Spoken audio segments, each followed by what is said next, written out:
Hey everybody, Tony D and Little Joan here with a hot take on Doctor Who.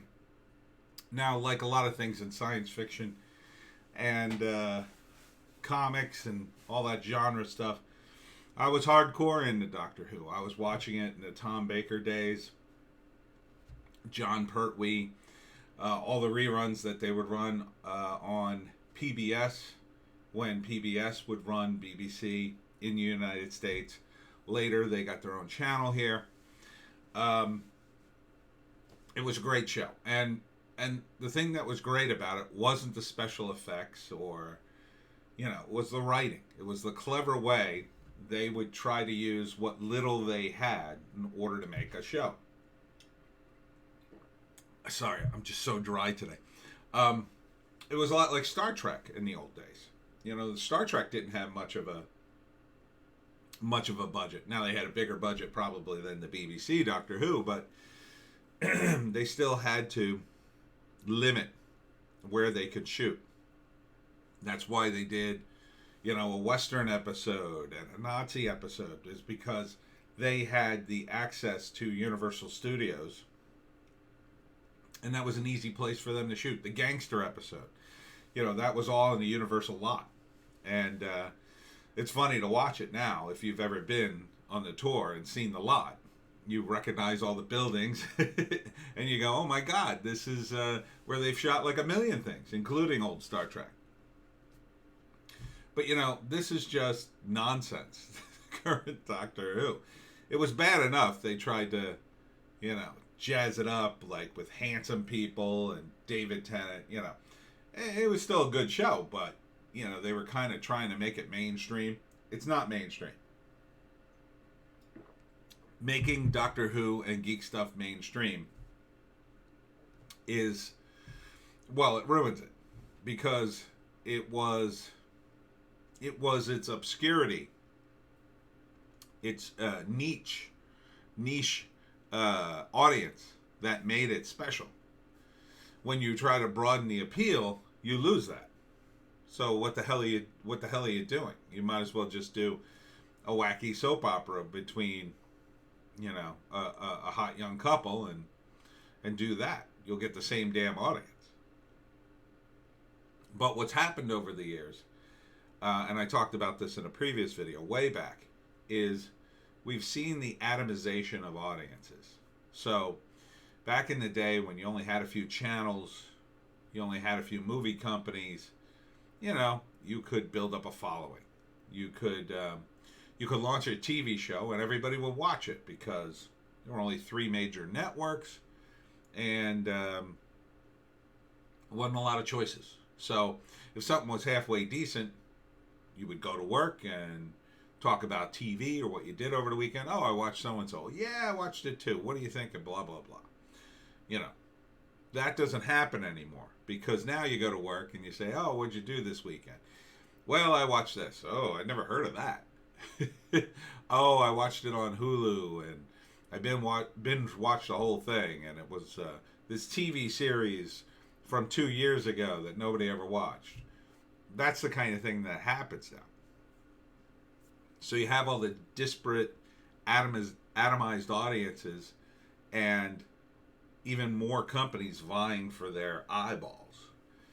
Doctor Who is yet another franchise, a name, right? And they've the big studios, and BBC is kind of big in its own way. It's big in the UK. They've kind of burned them all out. There's nothing left. Nobody is dedicated to a particular drama or romance or whatever. There's just too many to watch. There's just too much stuff to watch on TV. We've got a proliferation of late night talk shows. They're everywhere. Still, I don't know who watches them, but I got sick of them a long time ago. But you have these science fiction shows that had a very dedicated audience, and it's kind of like what happened in the Democratic Party with Bernie Sanders. Bernie Sanders was winning the primary both times. And the reason he was winning was not because he was necessarily the best candidate for the Democratic Party. It was because he had a loyal following that was bigger than, say, 20 other candidates if you put them on the stage with Bernie, because they were loyal to Bernie. The other guys, they were all kind of the same. So you would spread the Democratic Party over those guys, and Bernie's would always come out on top.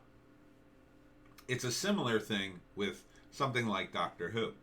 When you compare Doctor Who to other dramas on the BBC or other TV shows, it's like you've spread the audience out thin, and then you see a spike where Doctor Who is, because it was science fiction, because there was no other game in town. And you have a name, Doctor Who. Been around forever. So it just so happens that the current trend is wokeness, which is tragic for everything that it touches, because it just destroys everything. So they made Dr. Woke instead of Doctor Who, Dr. Woke. Now this is from last season, from Rotten Tomatoes. Carried by Jodie Whittaker's boundless energy and charm, Doctor Who's latest regeneration manages to feel fresh well into the show's 55-year tenure. Critics rate it at 90%. Audience score, 20%. And if you look at this season, and the tagline is space for all, which is just like equity in science fiction. It goes to 78% and 16%. Now, why did it get better, slightly better? I think it's probably because the people who hate it left. And they finally said, that's it. I'm done. That's the way I am with Star Wars. I'm done. I know The Mandalorian's great. I'm sure there'll be a couple other good shows, and maybe even a good movie down the road. But I feel strongly as a writer that once you've kind of S the bed on the continuity, I can't watch it anymore. Unless you're going to go back and, erase that. And they won't. They won't. There was a issue of the Green Arrow where Kevin Smith came on board, and he actually fixed Green Arrow. They had sort of painted themselves into a corner with a story. Green Arrow actually died. It all started, to tell you the story quick. So there was a bit in The Dark Knight Returns where the Green Arrow, and this Dark Knight Returns takes place in the future, the Green Arrow is missing his arm. And he implies that it was Superman that ripped his arm off for some reason that we never know in The Dark Knight. So, because The Dark Knight was so influential in comics, comic book guys decided, we have to explain that. Dumb move. So, they had an issue in which the Green Arrow was trapped on this plane holding the trigger to a bomb that would go off the moment he let it go. And Superman comes to save him. The plane's crashing. So he basically tells him, well, I could get you out of here, but I'm going to need a couple of seconds. And the only way to do that is to rip off your arm. That's the only way I could save you. And then the plane's going to blow up, but you'll be alive. So they actually did that. And then I think he died. I think he died in the explosion anyway. Or he didn't. I forget the exact story. But Green Arrow ends up dying, and then they replace Green Arrow. Which, look,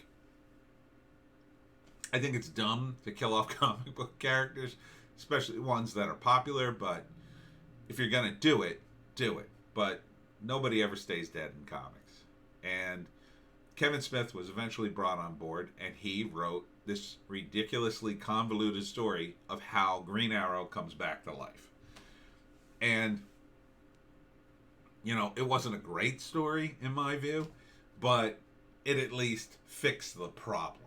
And that's really all you can do in a story like that. You can kind of fix the problem.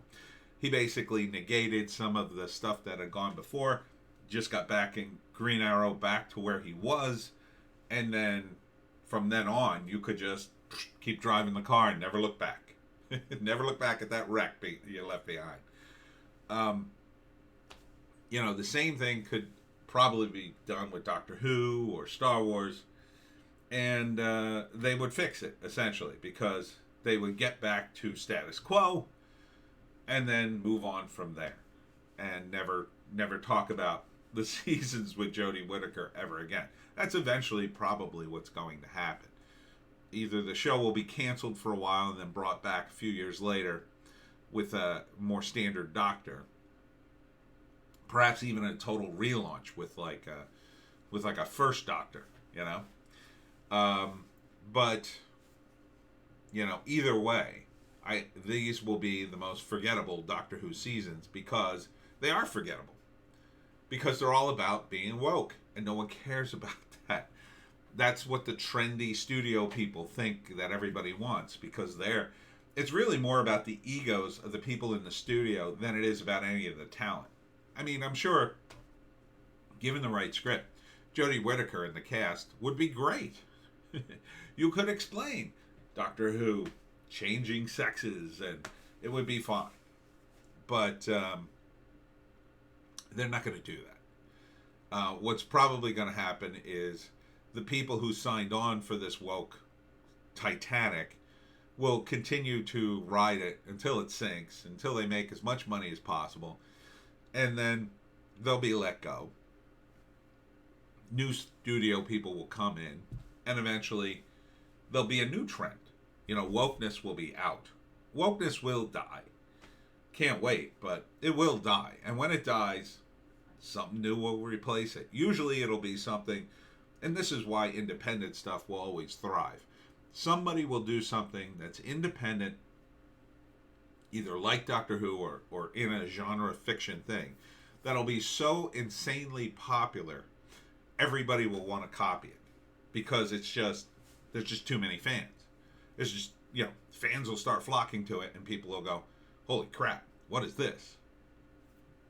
And then for a while, it'll be like, the old saying, first they mock you, then they attack you, then they do something else, and then you win.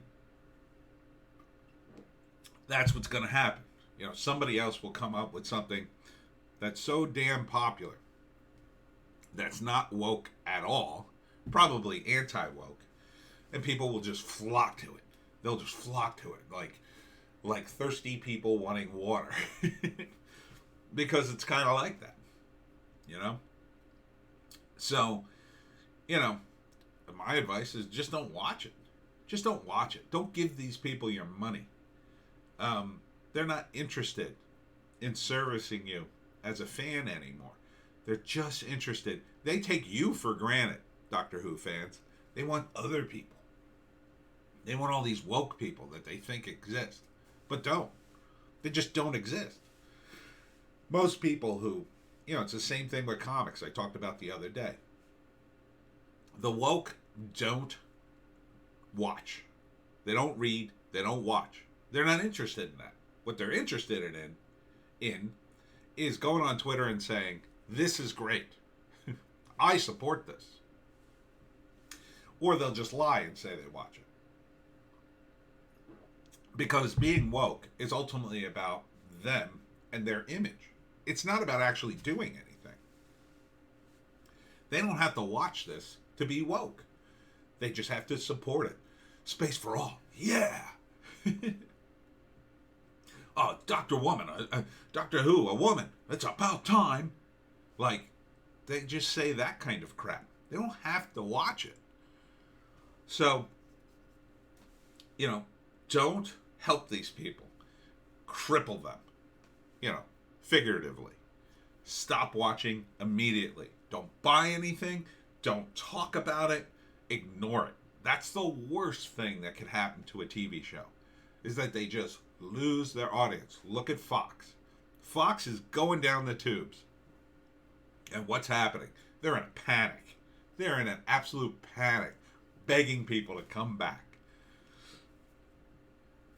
That's what you want from the BBC. And when they beg you to come back, don't settle for some half-assed doctor who's well, we'll give you a male doctor again, but he's still going to be pretty woke.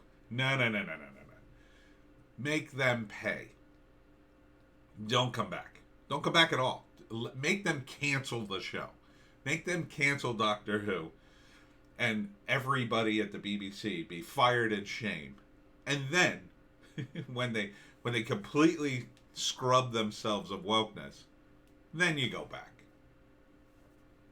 And anyway, that's my attitude as a fan. There's plenty of other stuff to watch these days. Plenty of stuff on YouTube.